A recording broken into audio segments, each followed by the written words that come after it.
विद्यार्थी मित्रों, हिंदी पेपर 3 प्रथम गौण CE 303 यूनिट 1 कबीर पर हम चर्चा कर रहे हैं। कबीर के बहुत सारे वीडियो हमने प्रस्तुत किए, जिसमें समीक्षात्मक प्रश्न के रूप में जो पूछा जा सकता है उसके बारे में भी चर्चा की।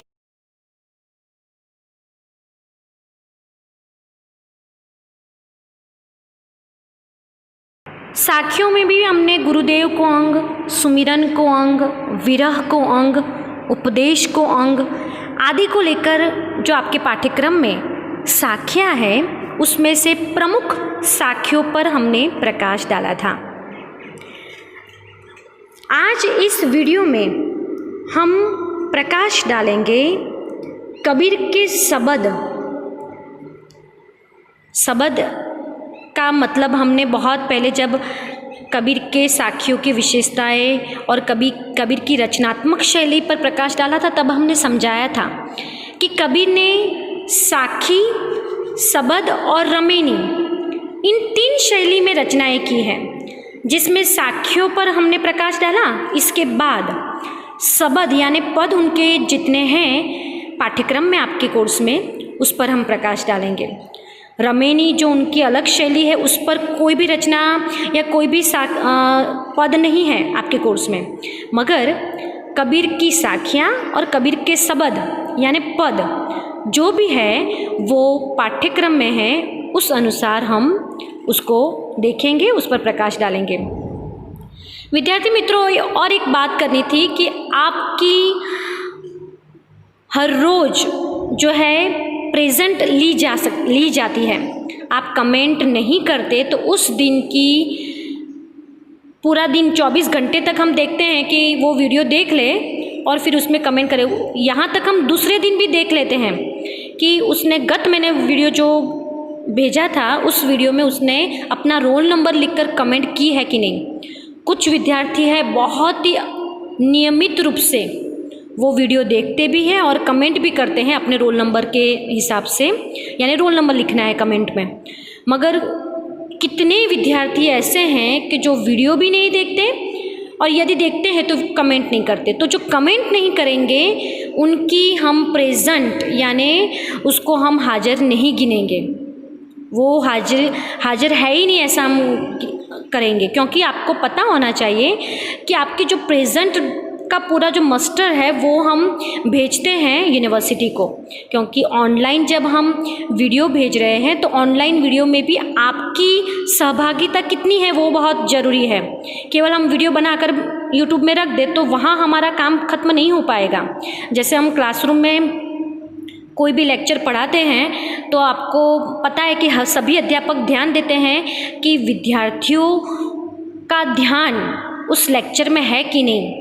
यदि किसी का ध्यान नहीं होता, भटकता है ध्यान, तो हम उसको खड़ा कर देते हैं, फिर पूछते हैं कि कहाँ ध्यान था। तो जब पूरे 45 मिनट में हम आपको ध्यान रखने को कहते हैं तो आपको तो ये बहुत कम वीडियो सुनना है, और वो भी अपने समय के मुताबिक अपनी जगह पर।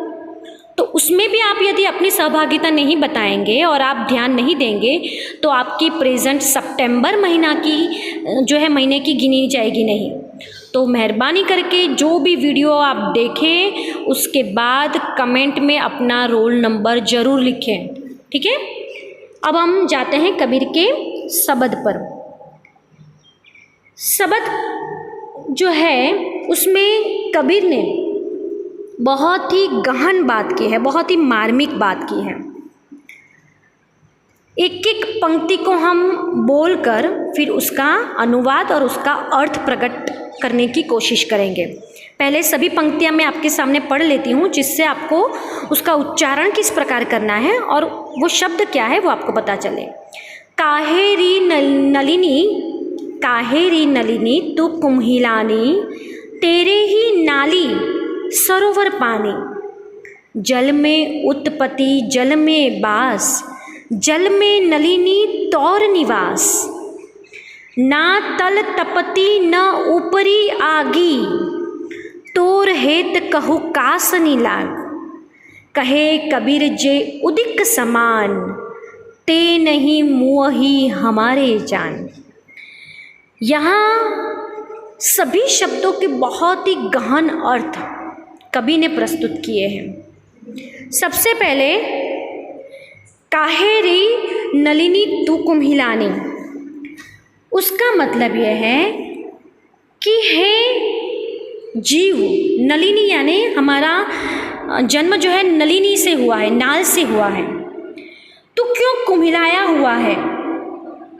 तेरा मूल तो सरोवर के जल समान है। अब विद्यार्थी मित्रों, मैं बहुत ही एक गहन बात आपके सामने प्रस्तुत कर रही हूँ। आप तरुणावस्था के हैं, विद्यार्थियों में छात्र और छात्राएं दोनों हैं।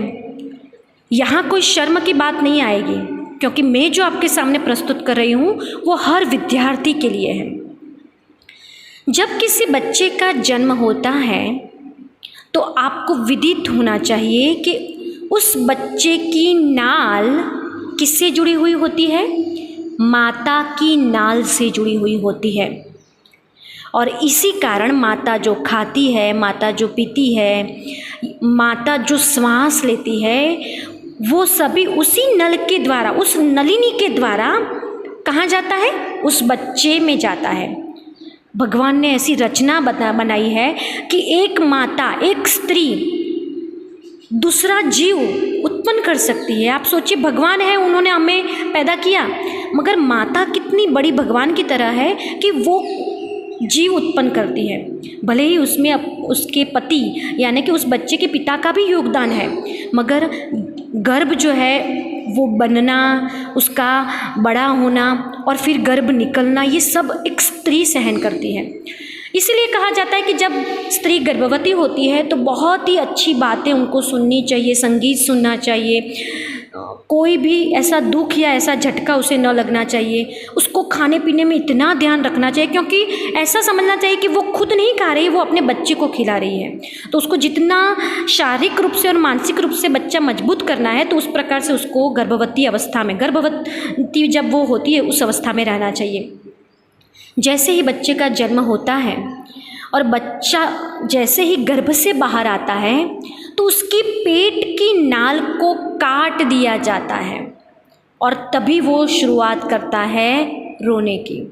आप सोचिए विद्यार्थियों कि जब तक वो बच्चा माता के गर्भ में था तब तक उसे कोई रोना नहीं आ रहा था, क्योंकि वो अपनी दुनिया में, ऐसा कहा जाता है कि वो परमात्मा की दुनिया में मस्त होता है। परमात्मा उसकी रक्षा करते हैं। एक स्त्री के गर्भ में बिना दीवार, बिना कोई पानी, भले वो गर्भ में पानी होता है, मगर बाह्य कोई भी वातावरण से अंदर के ऐसे आलोकमय वातावरण में वो रहता है, शून्यावकाश वातावरण में रहता है, तो 7 महीना वो कैसे जीवित रहता होगा। तो ऐसा कहा जाता है कि परमात्मा उसकी रक्षा करता है, क्योंकि वो परमात्मा के शून्यावकाश में है। मगर जैसे ही वो बाहर हमारे संसार में आता है, रोने की शुरुआत कर देता है। मगर कब रोता है? जब उसकी नाल काट दी जाती है।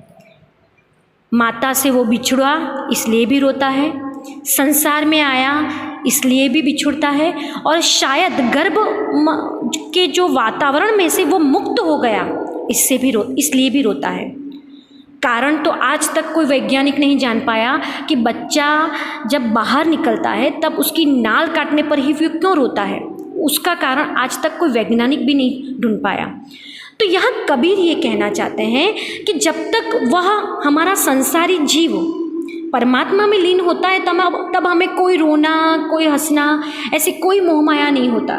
मगर जैसे ही हम संसार में डूब जाते हैं, विषय वासना में डूब जाते हैं, हमें हंसना भी आता है, रोना भी आता है और हम उसी में डूबे रहते हैं।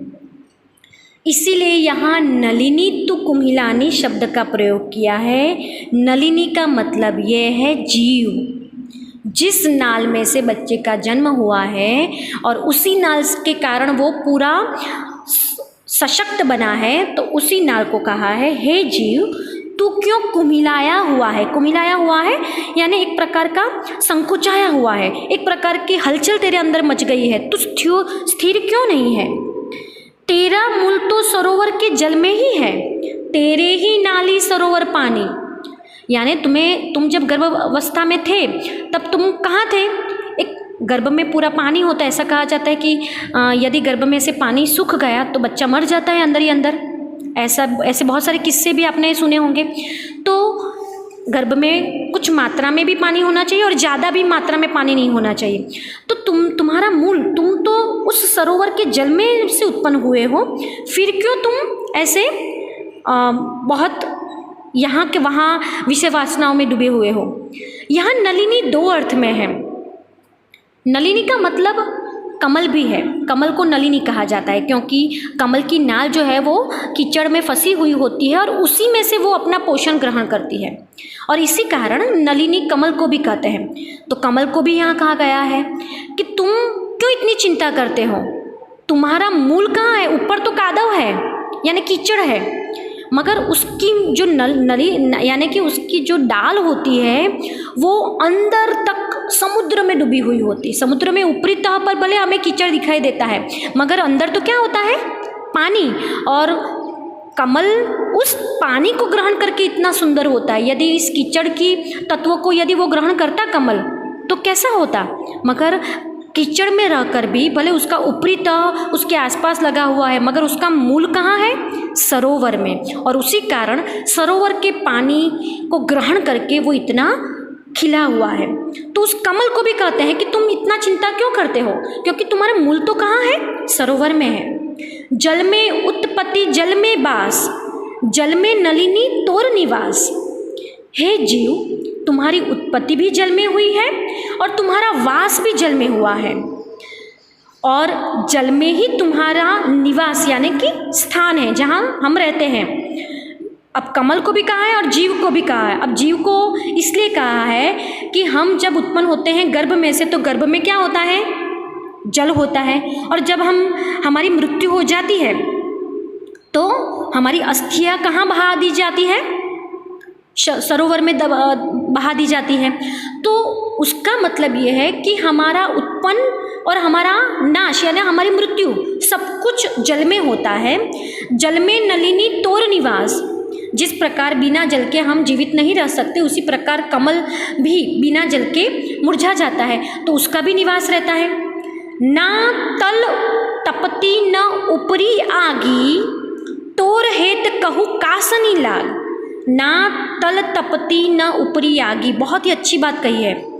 ना तल, तल यानी अपना जो हमारा मूल जो होता है वो, जैसे कमल है, कमल का जो तल है वो तपता नहीं है। क्यों? क्योंकि वो तो जल में डूबा हुआ है, और जल की विशेषता है कि वो ठंडक पहुंचाती है। कोई भी हमें कुछ भी हमें जला हुआ होता है तो हम तुरंत ठंडक करने के लिए पानी की बात करते हैं। तो जिस प्रकार तुम्हारा मूल यानी तुम्हारा तल तपता नहीं है, ऊपर भी आग नहीं है, ऊपर यानी ऊपरी तल उस पर भी आग नहीं है, तोर हेत कहू कास नहीं लाग। तो फिर तुम्हारे हृदय में किसकी आग लगी हुई है। यहाँ आग शब्द का प्रयोग किया है, वो प्रेम की आग है। मनुष्य जीव जो है उसके पैरों में के नीचे भी आग नहीं होती या उसके सिर पर भी आग नहीं होती, फिर भी उसका पूरा शरीर जो है वो प्रेम की आग में डूबा हुआ होता है। मगर जो साधक होता है वो उसकी प्रेम की आग परमात्मा के प्रति होती है, मगर संसारी जीव जो होता है उसकी शरीर की आग जो है वो किससे जुड़ी हुई होती है, वो केवल और केवल विषय वासना के विकार में डूबी हुई होती है। तो दोनों को कबीर ने कहा है कि हे जीव, नहीं तुम्हारे पैरों के नीचे आग है, नहीं तुम्हारे सर के ऊपर आग है, तो दोनों तरफ आग नहीं है और ठंडक इतनी जल की तरह है, तो फिर तुम्हारे हृदय में इतनी आग क्यों फैल रही है। तो दो तरह की बात की, एक आग विषय वासना की आग कि ऐसा कुछ तुम जब पैदा हुए थे तब तुम्हारा मूल जो था वो सरोवर जैसे पानी में था, तो उसमें भी ठंडक थी, उसमें भी तुम नहीं सीखे हो। आज तुम जी रहे हो तो तुम्हारे सर पर भी ऐसा कोई बोझ नहीं है कि तुम विषय वासना में डूब जाओ, तुम्हारे सर पर किसी ने ऐसा कहा भी नहीं है। तो फिर तुम कहाँ से ये सब आग लेकर आए हो विषय वासना का, मोह माया क्रोध लोभ ईर्ष्या, इन सब की आग लेकर तुम्हारा शरीर क्यों जल रहा है। यहाँ सांसारिक जीव की बात करी है और साधक को ये कहा है कि हे साधक, दोनों तरफ ठंडक है तो परमात्मा के प्रति तुम्हारे भीतर इतना अनुराग इतना प्रेम कैसे हो गया है। कहे कबीर जे उदिक समान ते नहीं मोही हमारे जान।